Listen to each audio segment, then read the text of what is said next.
Gives me great pleasure to introduce James Doe, returning James Doe of the wonderful initiative that is Non-League Day. James has been on a number of times before. The first time I think was either 21 or 22. I think 22. First of all, James, how the devil are you? I'm very well, thanks, Chris. Yourself?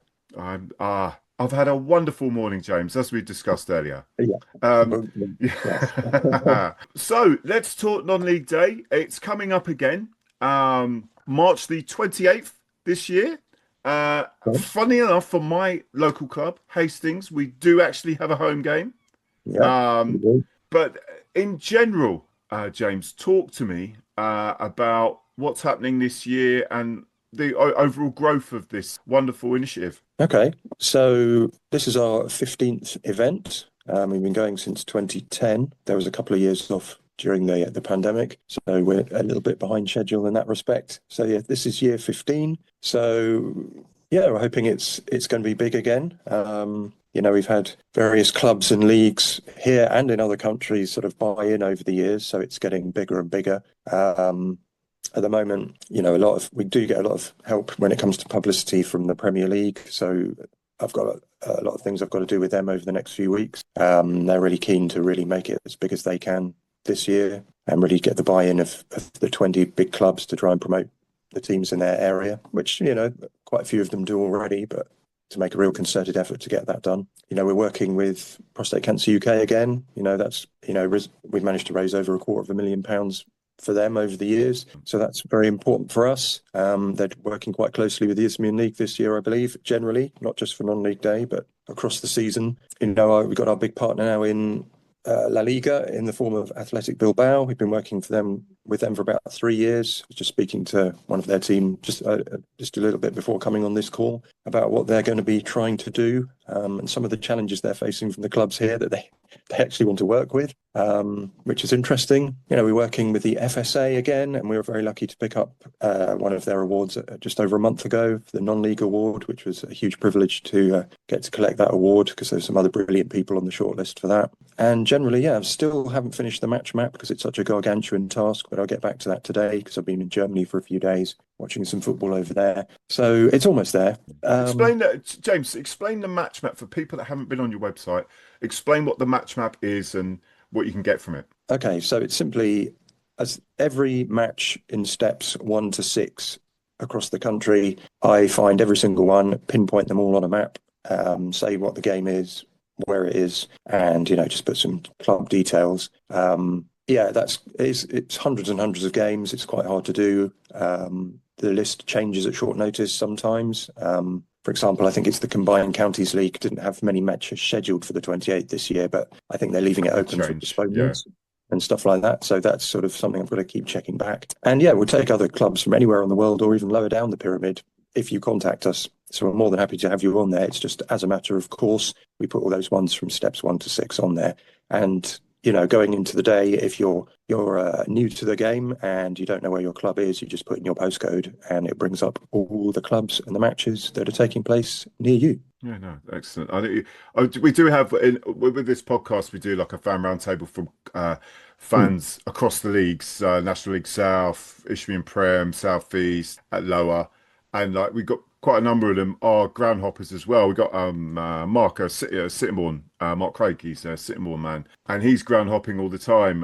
And the more you actually spread your wings and move out of your little echo chamber of your own club, you do realise loads of people are doing it. So any old excuse like non-league day, I know that. Do you still have the thing where it's discounted for Prem fans to come to games and stuff? Is that still happening? It does happen. I mean, that Yeah. is something that each club sets on their own accord. I mean, that was something I never envisaged happening when I set up the day. It wasn't supposed to be about deals and discounts. It's about experiencing non-league football as it Yeah. is.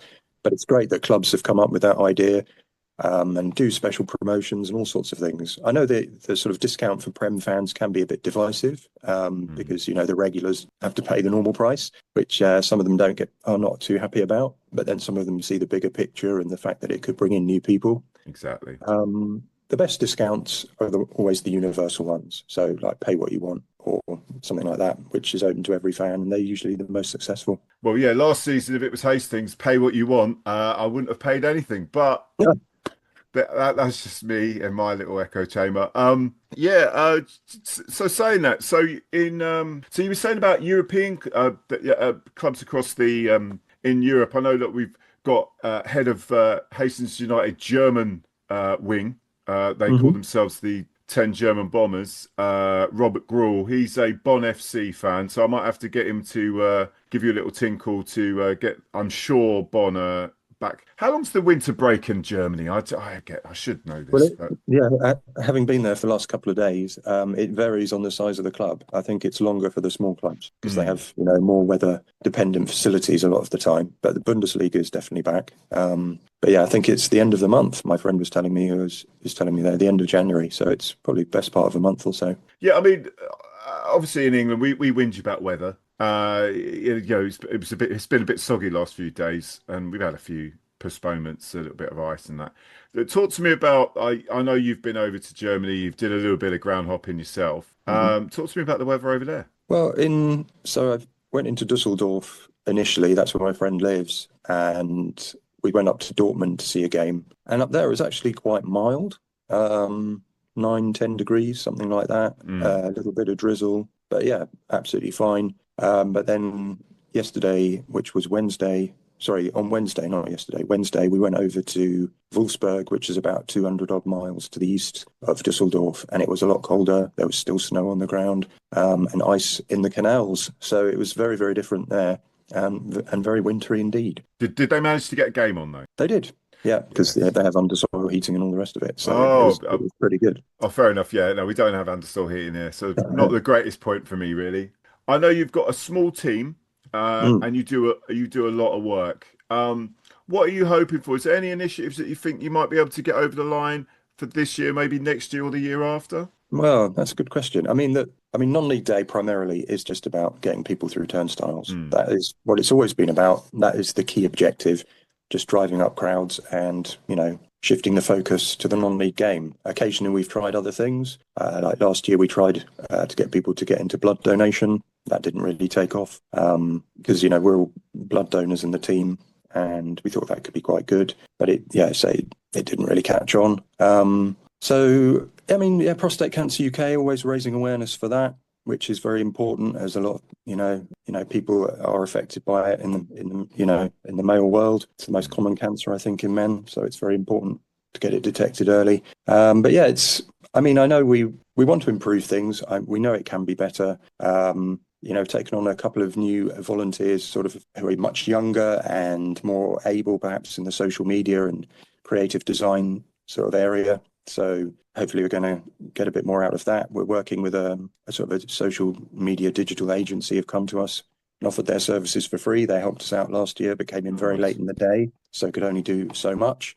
So they've got a much bigger run up this time. They're based in Manchester. So there's talk of the Premier League trophy probably going to the Northwest for the day this year because it's come out around Essex and Hampshire and places like that in the last few seasons. So it's about time the North had a look in. So it's Mm. probably going to go up there on the day this year. So yeah, it's just building the visibility of the day and to keep it going as long as it's needed. Because I guess the real measure of success for non-league day will be that, well, we don't really need it anymore because the grounds are filled every week. So yeah, just got to keep going. Well, yeah, I mean, without doubt, crowds have gone up. Yeah, but maybe you might say my little echo chamber, the sort of that southeast region, crowds have gone up. The interest Mm. in non-league has gone up. So I don't know because probably sometimes when you're in this bigger bubble, you don't see the good work that's gone in. I mean, it's not just down to non-league day, but No, of course it's not. No. people like yourself singing the Bible of non-league, and the fact that in my opinion the Prem and all that is awful, and anyone should get yourself down to a non-league game. It's far better. The fact that you can interact with players, interact with your fellow supporters and away fans. Yeah. We're all little pieces of drama. Once you get out of just your own little club, you see, it's a great bunch all round. It's always fun to catch up with other fans, other grounds, where it's impossible at the higher level the amount of ticket pricing it's got just utterly ridiculous now. I mean, Yeah. yeah, saying that, I mean, how much did it cost you for that West Ham QPR game? Did you manage to get to it, Well, or? no, I didn't go. I mean, that one was quite cheap, I think, because they were trying to, certainly for home fans, I think that was only a tenner or something. But I mean, to Oh compare yeah, it because to, they've got that big empty yeah, stadium exactly. that they were Yeah. given. Yeah, that's But, another but thing. to But yeah, yeah. Sorry, James, I butted in there, But to mate. Go on. compare it to the Bundesliga in the last couple of days, I mean, I went to see Dortmund, who get 81,000 people turn up to watch their games. And I think I got one for 47 euros, which wasn't outrageous for one of the biggest teams in Europe. And then at Mm, Wolfsburg, it was about 30, mm. 35, something like that. And they were good seats. So, yeah, you can see the difference because yeah, I mean, I wouldn't pay 50, 60 pounds on a regular basis to watch Premier League. I mean, it's not good value. I mean, I don't think, I'm a follower of QPR and they're right pretty much at the end of my street, and 30, 35 pounds to watch mid-table championship football to me doesn't seem like a great deal either. Well, that field of dreams that is off this road. Yeah.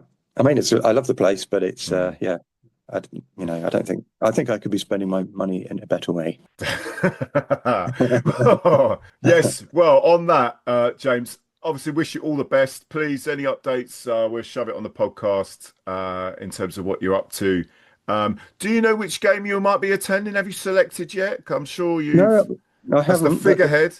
yeah, I mean, the chances are I will probably be going up to the Northwest, probably with the Premier League trophy, and an England player or a former Premier League player, because that's what the Premier League tend to arrange.